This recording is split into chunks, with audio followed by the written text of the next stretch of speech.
Hello students, तो आज मैं आपके लिए एक स्पेशल वीडियो लेके आया हूँ।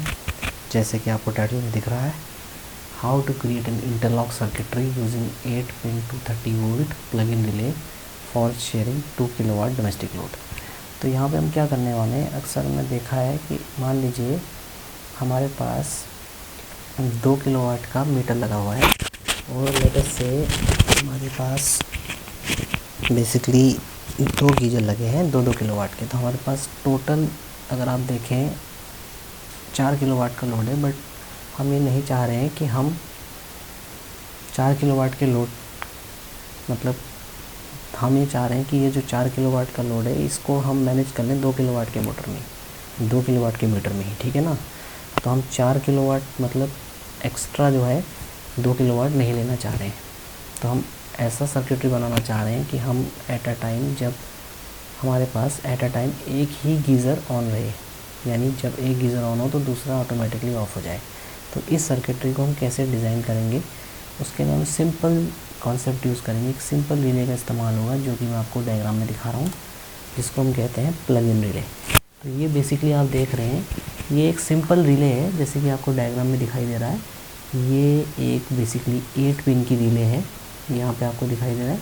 इस 8 पिन की रिले में ये जो रिप्रेजेंटेशन है ये बेसिकली किसका रिप्रेजेंटेशन है, रिले की जो है कॉइल का, ठीक। ये रिले की कॉइल बता रही है और ये आपके पास जो है रिले के पिन्स हैं, ठीक। तो ये आपके क्या है, रिले के पिन्स हैं।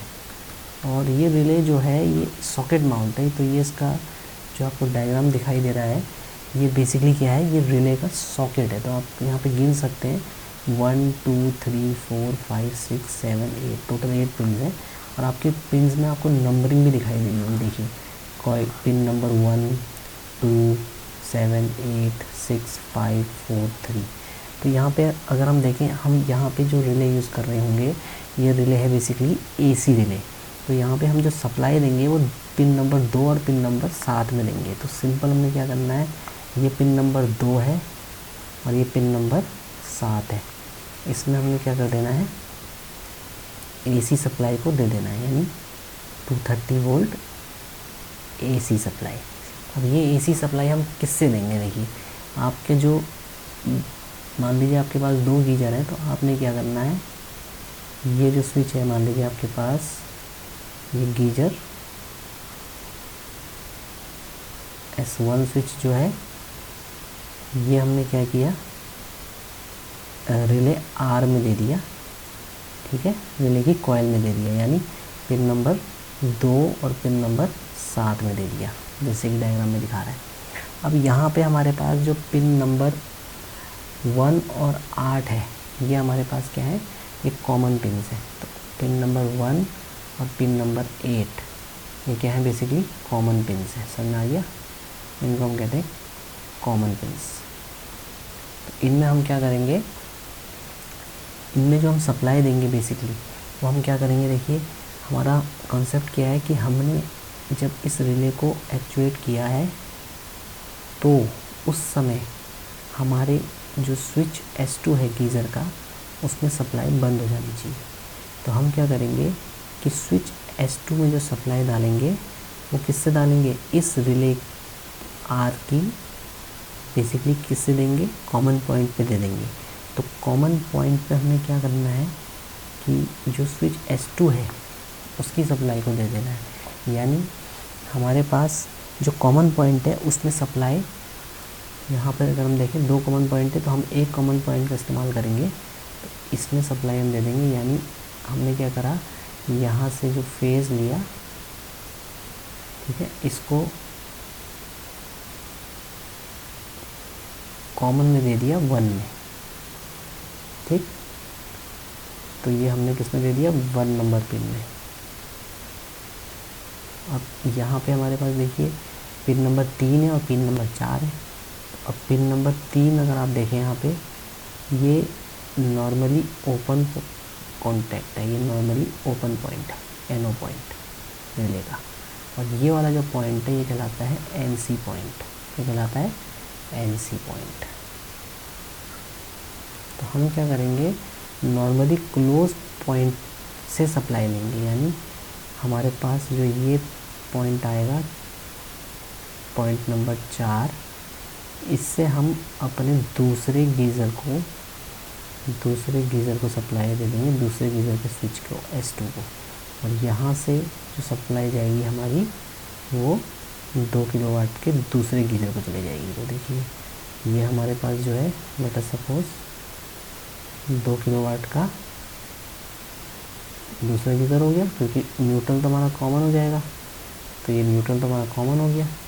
ये 2 किलोवाट का गीज़र 2 हो गया, और ये हमारे पास जो गीज़र है ये गीज़र 1 हो गया।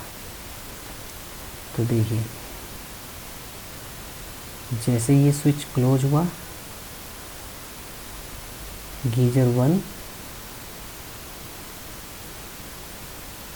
ये हमने पैरेलल में लगाया है, तो ये गीज़र 1 हो जाएगा पैरेलल में। ये हमारे पास गीज़र 2 किलोवाट का गीज़र 1 हो गया। ठीक, तो जैसे ही ये स्विच क्लोज हुआ, ये गीज़र एक्चुएट हुआ, पैरेलल में रिले एक्चुएट हुई। जैसे रिले एक्चुएट हुई तो हमारी जो सप्लाई है इस वाले स्विच में वो रिले के NC से जा रही है, तो ये NC क्या बन जाएगा, NO, तो इस स्विच पे सप्लाई आएगी नहीं। मतलब जब आपके पास मास्टर कंट्रोल आपने किस पे डाल दिया, गीज़र नंबर 1 पे, जैसे ही आपका गीज़र नंबर 1 ऑन हो रहा है, ऑटोमेटिकली आपके गीज़र नंबर 2 में सप्लाई इंटरप्ट हो जा रही है। अब गीज़र नंबर 2 वाला जो बंदा है जो यूज़ कर रहा है, वो स्विच को कितने ही क्लोज़ कर ले, उसकी गीज़र में सप्लाई नहीं जाएगी जब तक आपका यहाँ से ये वाला स्विच ऑफ नहीं होगा। तो एक तरीके से आपने क्या कर लिया, आपने इस कंडीशन को इस्टेब्लिश कर लिया इस रिले की मदद से कि एक टाइम पे आप एक ही गीज़र को ऑन कर पा रहे हैं। तो आपके पास अगर मीटर 2 किलोवाट का लगा है तो आपका मीटर नहीं फूकेगा, माने अगर आप दोनों गीज़र साथ साथ चलाएंगे तो आपके मीटर पे कोई लोड नहीं पड़ेगा उसका, क्योंकि आपने इंटरलॉक सर्किटरी ऐसे डिज़ाइन कर ली है।